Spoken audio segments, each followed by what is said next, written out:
Haleluya. Ndumuhirwe ndugu yangu. Sinzi nawe kuri umuhirwe. Bivuga ati ndumuhirwe. Amen. Cumubwira uwo muri kumwe ati ndumuhirwe kubera cubivuga impamvu. Mubwira impamvu uri umuhirwe. Je narahiriwe. Amen. Mubwire ko wahiriwe. Cumubwira impamvu wahiriwe. Haro tubwira impamvu yahiriwe cyangwa impamvu ari umuhirwe. Ahagaraca bivugira hari. Amen, amen, amen, amen. Amen. Harundi. Amen. Amen. Amen. Amen. Uri umuhirwe kubera wakiriye Yesu. Kandi ukabura umuhirwe kubera Yesu azoza kujana. Ikindi ibyo ni kuri twese ikindi. Amen. Kubera namenye inzira ija mu ijuru. Amen. Undi muhirwe ninde? Ndumuhirwe kubera mpema. Kubera mpema ndumuhirwe. Amen. Ikindi nacho kuko ndumuraganwa na Kristo.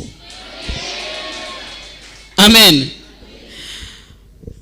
Ndumuhirwe kuko Yesu yankunze urukundo rutovurwa. Yaretse ijuru aza mu isi kubwa Jack. Sinzi ko ari ubizi. Yavuye mu ijuru aza mu isi kubwande. Kubwa Jackson. Hallelujah. Hallelujah. Ivyo ni ibintu binini cyane. Hari kindi kintu kandi kigaragaza ko turabahirwe nuko yaduhaye ububasha mu majambo yacu. Twarize kubijyanye n'ijambo. Murazi buko tuko turiga tuyebwe ndiko ndiyiga jewe. Amen. Uri kuriyiga wewe. Amen.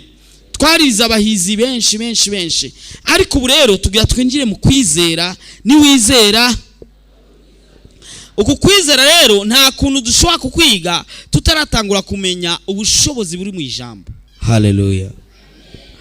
Kuko kwizera ntigushobora kubaho utumvise nkuko ya majambo twumva twarayize. Kandi umaze kumva ukabifata ukwizera kuca kuza mu majambo tuvuga. Buriya mu ijambo harimo ububasha budasanzwe. Icyambere twarize ko icyambere ari ingazi ya mbere ari ubushobozi bw'ijambo. Muri burya ubushobozi bw'ijambo kwa kane twize ijambo. Icyambere twize ko jambo ari Yesu. Icya kabiri twize ko jambo ari ubushobozi budasanzwe. Icya gatatu rero nico tuza kwiga uno munsi. Amen. Ubushobozi bw'ijambo ni ikintu gikomeye cyane.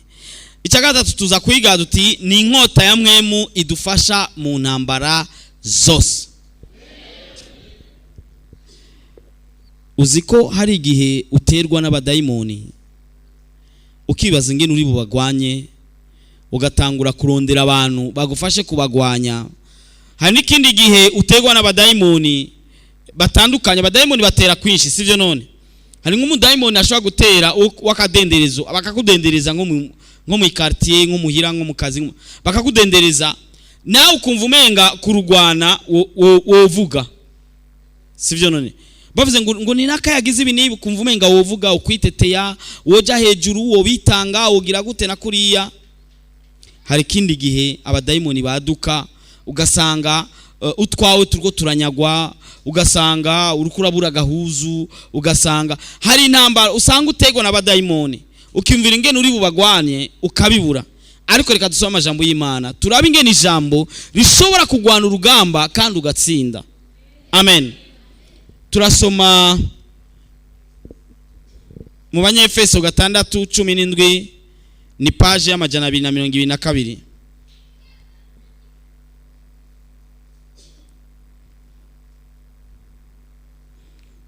Ijambo aryo jambo ry'Imana ari we Yesu ni inkota ya mwemu idufasha mu ntambara zose. Abanyefeso 6:17 page mu season rishasha ya 222 havuga hati muhabonye kubazanye Bibiliya Amen.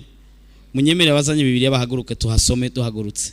Mwabire inkofero y'agakiza bo n'inkota ya mwemu niyo jambo ry'Imana. Yesu abahezagire.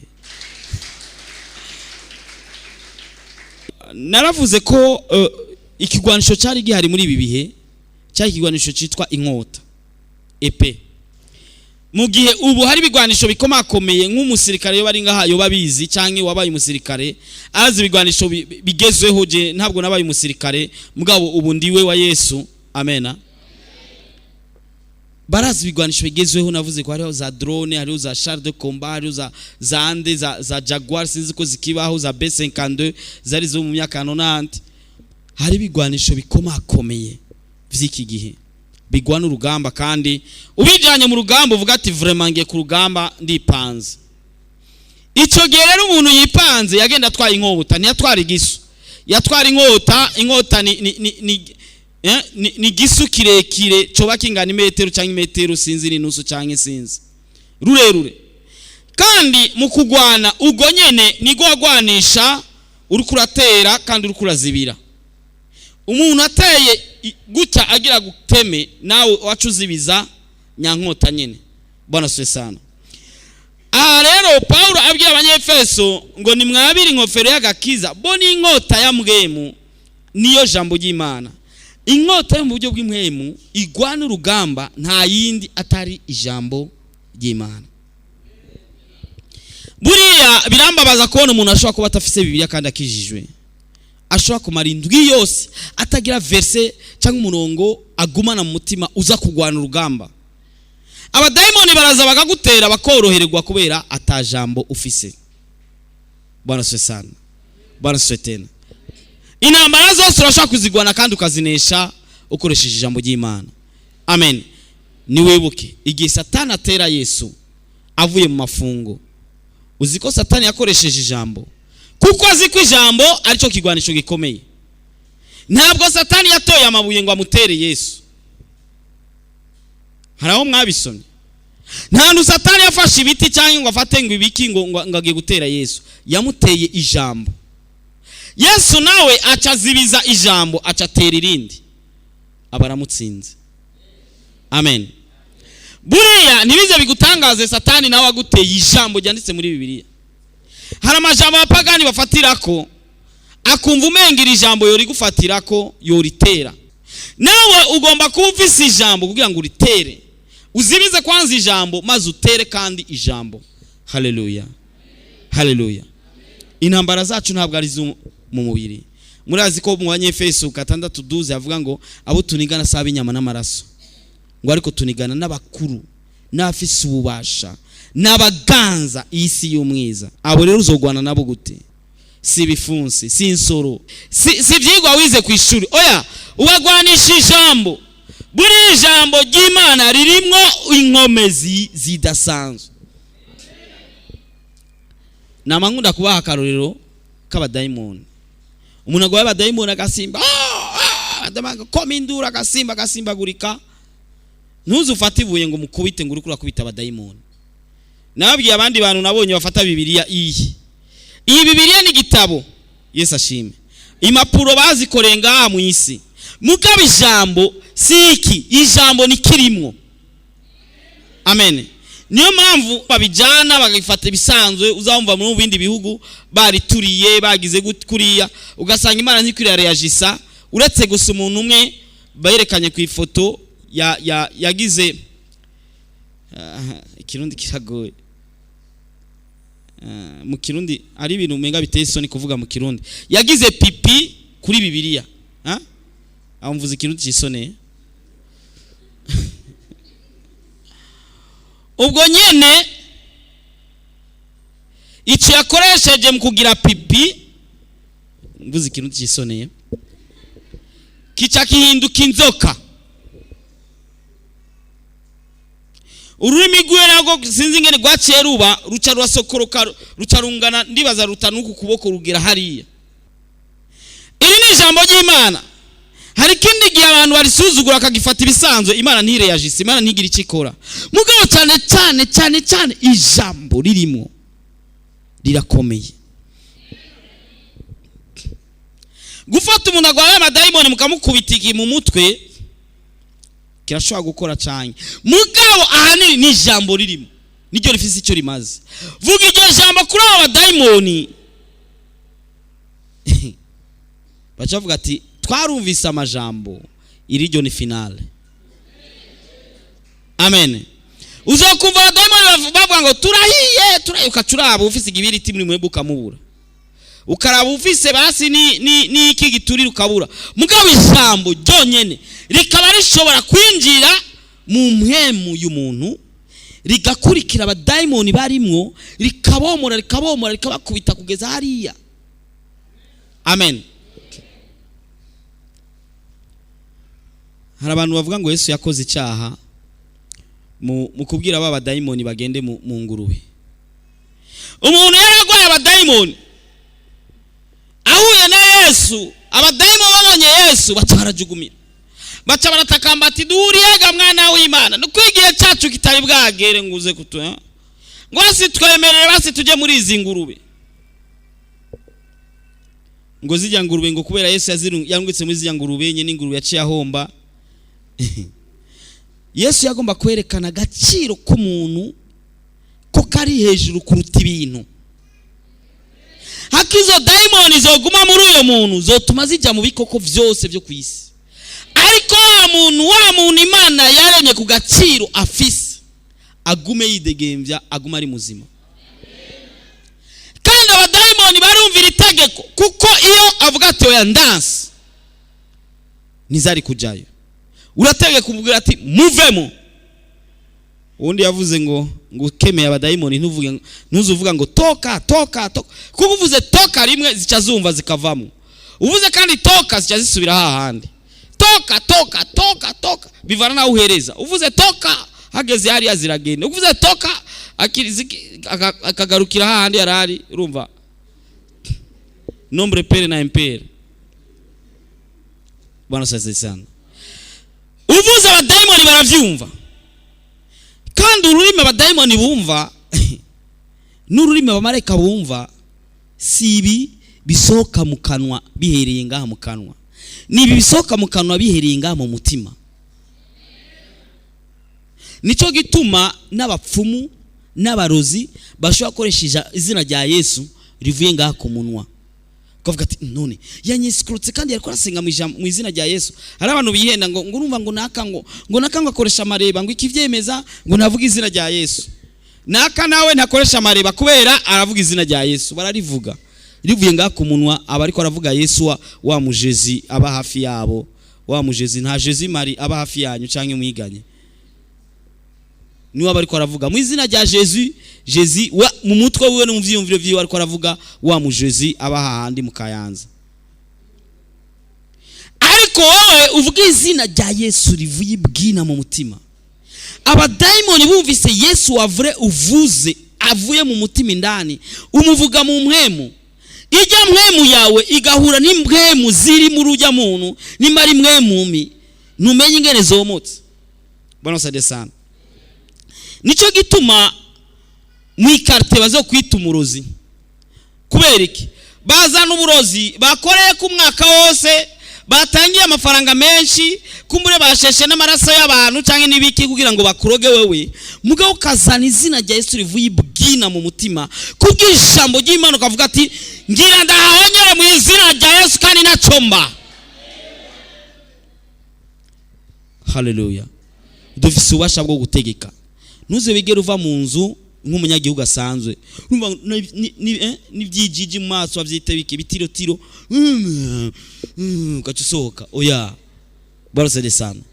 Hari ibintu batega abantu bisi, urasohoka ukavuga ati mu izina rya Yesu ikintu cyose baba bateze mu nzira aho nza guca ndakigize nul, ndakigize zero, ndakigize bure mu izina rya Yesu, gihinduka nk'amazi asanzwe no bamponyoye. Cyo wirenganira kica cumvira bivanya n'ukivuze. Ndasubiye kuvuga irindi jambo navuze, umubindi urimo amazi cyangwa icupa irimo amazi ugashiramo amazi meza, mugabo wa mubindi ucafuye bisohokana amazi meza n'amabi, byose acahinduka mabi. Wongo kweli ni byiza kuba mu buzima bwo kwezwa, mu buzima bw'impwemu. Amen. Kugira ngo usohoye ubisore uri mu mpwemu. Amen. Amen.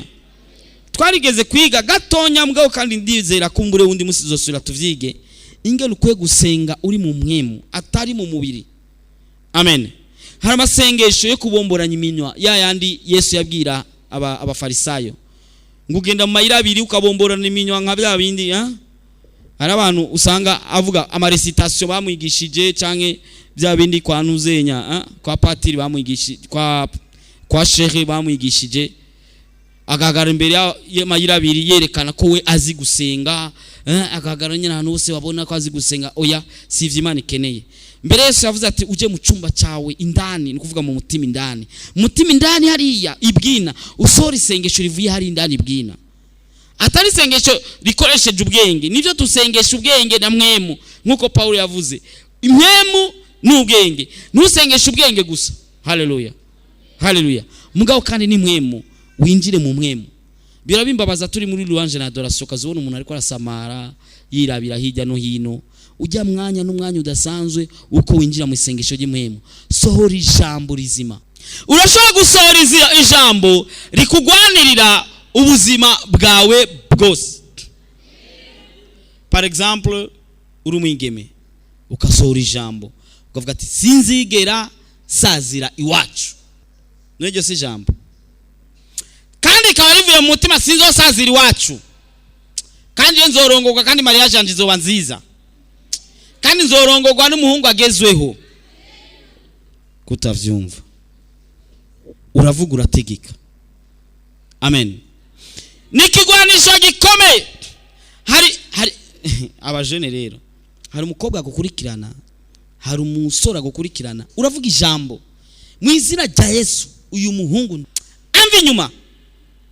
Ndategetse kandi rivuye ibwina bica biba uko nyene. Amen.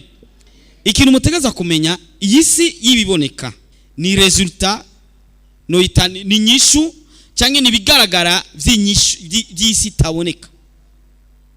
Aha turi mu isi iboneka. Mugabo hari bitaboneka biri ngaha. Abamarayika urababona. Mugabo par contre bari ngaha. Abadayimoni urababona. Ndabikubwiye wotangara bari ngaha. Kwijambo ry'Imana rivuga ngo abana b'Imana bakoraniye. Ngo na Satani ngo araza agakorana muri bo. Acunguriye ati reka ndabujyanda mutera ivyimviro byo muhira, atangure kwiyumvira ya mahera, atangure kwiyumvira bya bindi byo muhira. Urumva aguma yinjiza. Abamarayika nabo bari ngaha bagwana urugamba. Yesu nawe ari ngaha ariko arakurikirana. Jack ariko aravuga gute? Mwe mu Imana nawe akabandana yayobora ati nuce pembeni bandanyuko. Haleluya. Ariko ivyo ntavyibona n'amaso y'umubiri. Amen. Abanyefeso 6:12 twavuze ko handitse ko abo tunigasaba inyama n'amaraso ariko nabaganzi y'isi y'umwiza. Amen. Hari isi tubona physique, hari n'isi y'umwiza itaboneka iri mu buryo bw'impwemu. Bwana sade sana. Hari abayiganza rero. Kandi ntushobora kubagwanisha ibiboneka, ugwanisha ibitaboneka. Kandi kigwanisho kigwana mu buryo butaboneka ni jambo. Amen. Sinzi kuvyumva neza. Haleluya. Haleluya. Bakubona nka Jean, Janine, Chantal, Pascal, Pascaline, Pascazi. Abantu bakubona uko. Ariko Pascazi nyezina suyu sico kibiri. Pascazi nyezina ari ndani. Kandi nta urigera mubona n'amaso. Kandi n'umunsi azova ngaha muri uyu mubiri wawe azogenda atawumubona numwe. Ndabeshe. Bazogenda guhamba ico kibiri, ico envelope naka yinjiyemo.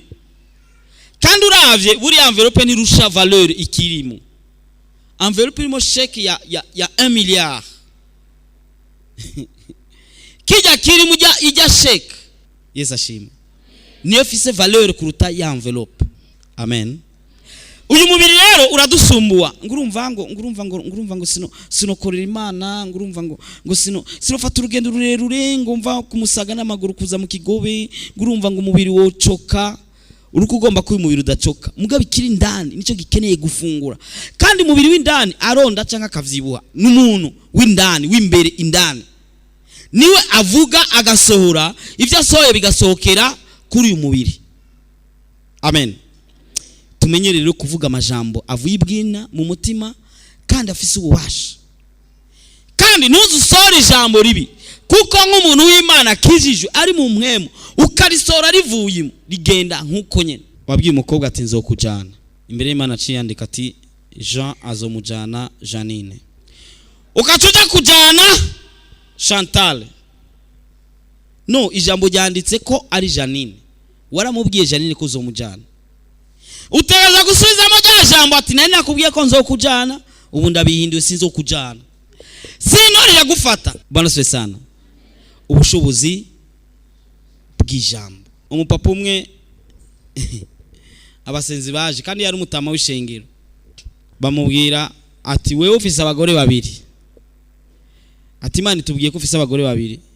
Wa mutama ati muravangiwe vraiment. Jewe bazaba umushingiro bose barazi mfise madamu umwe mama ntuzenya. Ujya umwe niwe dusazanyishaje mere tufise nabuzukuru. Ati Imana ivuze ko ufise abagore babiri. Baraharira.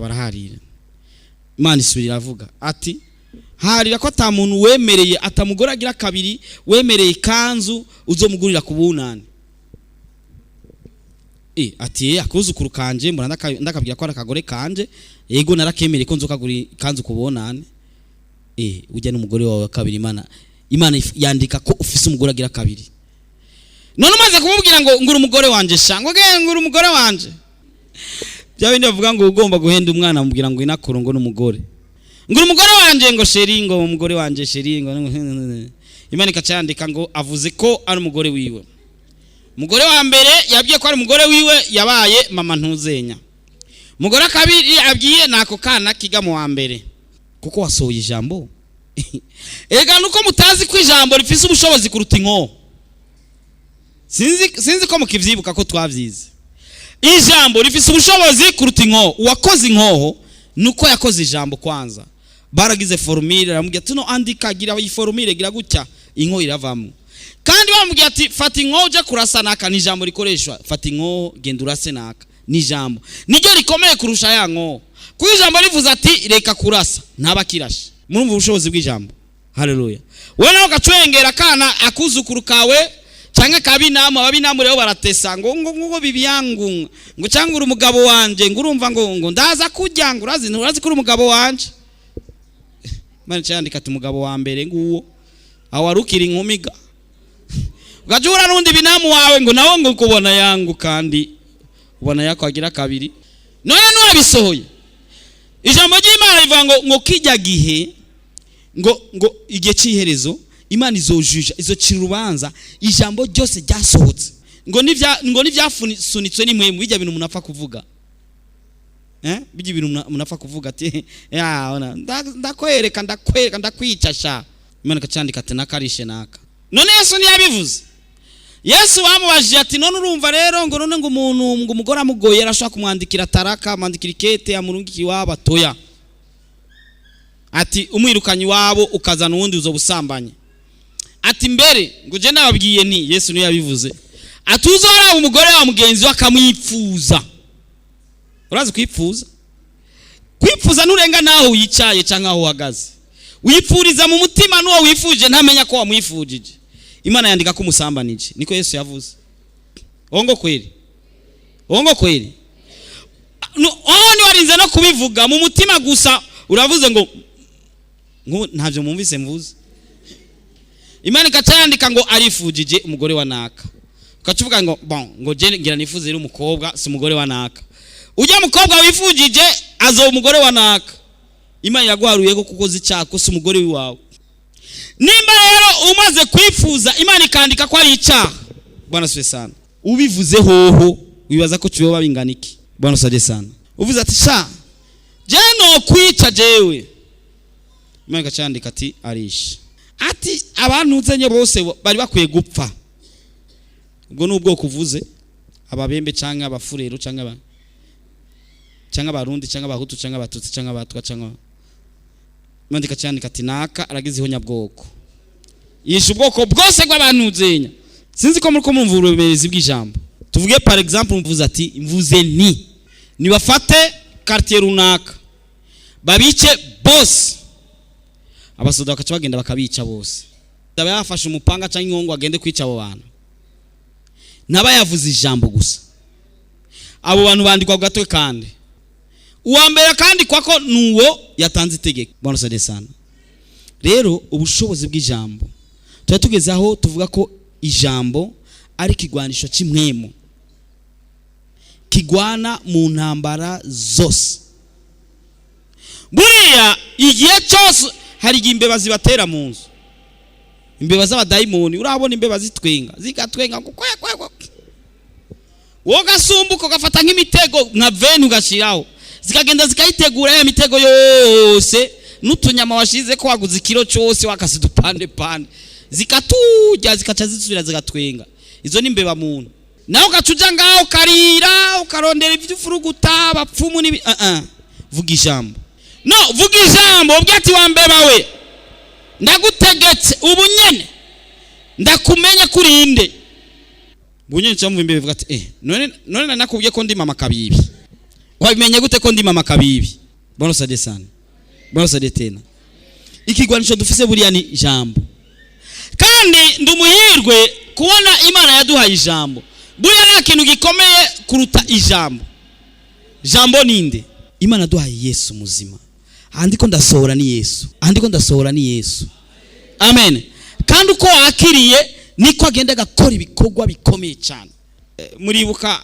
abo twari kumwe tukiri ku mashuri muribuka intaye yanje yingene nagize accident y'ukuguru muribuka ko nasigura mpagaze ukaguru kamwe hama uwo munsi nari nateguye ijambo tuza kwiga dimanche mugabo mu ijoro Imana irambwira ijambo atuze kwigisha ijambo rivuga kubwira ingorane nk'uko umuntu abwira umuntu hama ikimakarero ka cagiye Yesu yabwiye igiti hama turiga iryo jambo ko nibiti vyumva nibibambazi vyumva ibintu byose buriya birumva bifise amatwi nuko mutarayabona kuko urabibwira bikumva bigakora ivyo uvuze urabona ko Yesu yabwiye kijya giti ngo ati uce wuma igiti kiruma nukuvuga ko cumvise kica kivuga tereka nkauke bwana swesa hama turagiga iryo jambo turagiga turaheza mugabo tagize je mpagaze kuguru kumwe ndagigisha mpagaze kuguru kumwe nagenda ncumbagwirika hama turi mu guheza gusenga candibuka ndavuga nti none ndiko ndabwira abandi nanje mfise ingorane iri ngaha muri kwibwira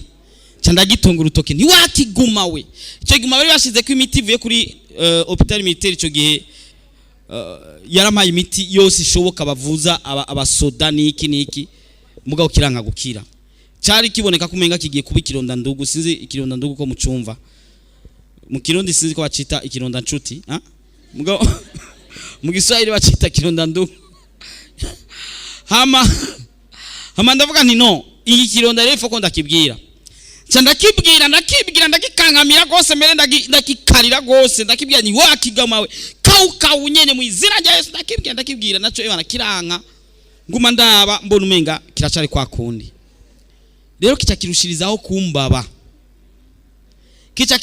kumbaba gose tuba dufise programme kuja kuraba abagwayi ku bitaro uyu munsi twategeza kugenda na Mworoha tutegeza kugenda na Lydia wandi ariko aririmba Lydia ujya niyo twategeza kujana hama ndababwira nti je m'excuse ndumva ukuguru kumereye nabi ahubwo ndagucokoje mwebwe muraza kugenda kwa muganga je munsige barategura kugenda umva twaje kuraba abagwayi tukabashira amasabuni canke njya barategura kugenda mugabo ku munota wanyuma ndavuga no satani yonsuzugura reka ngenda nsimbagurika mugabo ngende ndagenda ndikaza ndagera kuri rwa Kalede hagize aho twinjira mu mashambre ndumva inkomezi ziraheze ukuguru kuranse biranse kabisa nca ndababwira nti mumbabarire sindinda kwinjira reka je nsubira inyuma aho dutora dusanzwe dukoranira tugira dutangure je mukore je musanga ngaha kizima Imana yabonye ko umutima wanje nagombye gukora hama barana ndataha mfata kabajaji ndataha ngeze muhira kiranja mu ijoro ndasenga ndaryama hama naryama nyene negi kukuguru hejuru kugira ngo ntiyagire nishuki gakora ko niki mugabo ukuguru sinashobora guterura mu ijoro sinzigeye numvise ukuguru kuhahutse ndagira gutya ni jewe ndagiragira ukuguru sinashira hasi ndashika nduruka ku gitanda ndagira gutya ngira gutya ndasimba nca ndakoma induru zidasanzwe ngize na cyara basanga cyakawutse kera dimanche nca gushima Imana gushinga intaye mu rusengero. Haleluya.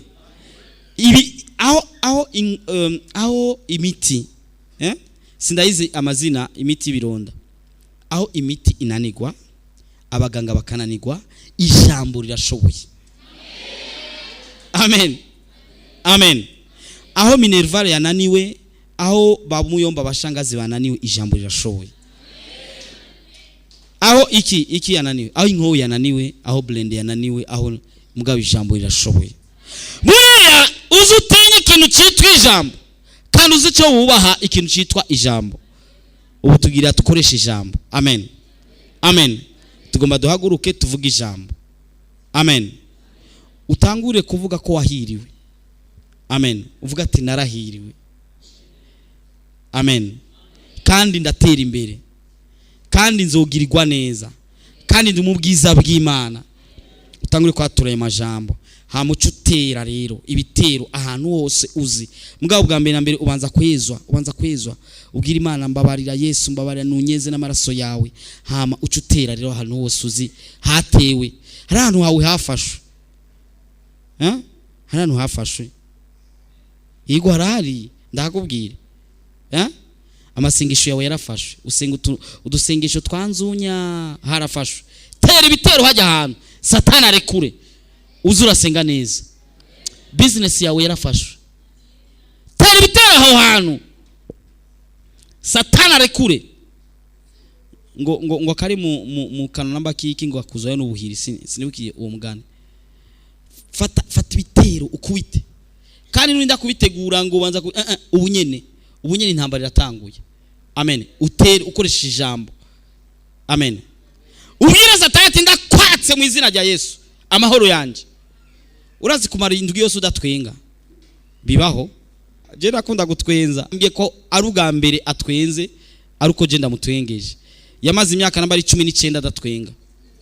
Yari yaciye mu bibazo byinshi hama yahora nyumva mu radio acaza kundondera ku radio. Tuca tuzanana n'amaguru dushitse muhira uziko nzi gutwenza. Nca ndamutwenza aratwenga cyambye ati ndakubwije ukure. Nibwo bwa mbere ntwenga mu myaka 19 nabayeho. Satani ashaka kuba yakwivye agatwengo kwawe. No mwaki kubiturakuze hamutangura kuzutwenga neza nk'abandi kutavyumva. Warabuza amahoro pye agahinda umubabaro nivyo vyuzuye mu mutima wawe kubita urekuze. Amen. Nuravyumva neza. Harageze nimba hatararengerana kurekuza ivyawe ukoresha ijambo. Imana igufashe neza usubire kuvuga kugowe. Nusubire kuvuga ngo byanse. Rekuza ivyawe. Erega n'umuntu afunzwe mu mpimba canke mu gasho kandi uramurekuza kubw'ijambo. Paulo na Sila nibaririmbye kugeza aho iminyoro icagagurika. Erega ntibari abasipere ome ntibari abarengeye kuba abantu bari abantu nk'uko twiwacu. Barajya bareka kuba bajya ubugari by'imyumbati nk'ubu bakirira ibindi mugabo barajya ivyabo bya kijyagiye bari bameze nk'uko kwatwebwe. Bwana se sana. Reka duhaguruke twinjire mu masengesho adasanzwe. Amen. Injira mu isengesho ndaguhaye iminota 3 yonyene. Usenge ibintu bitomoye biri presi. Upresize neza ivyo uvuze kandi n'ijwi rirenga apana mu bwongosho n'ubwoba. Urabona umuntu akemeye nk'abadayimoni avuga ati dayimoni toka. Urakankama. Ugahagarara autorite yawe n'ubushobozi ufise n'imbaraga Imana yaguhaye utangura kubwira abadayimoni ati rekura. Uvuga ati urarekura nturekura. Ndakubwiye ni hekura. Dayimoni acarekura. Injira mu isengesho.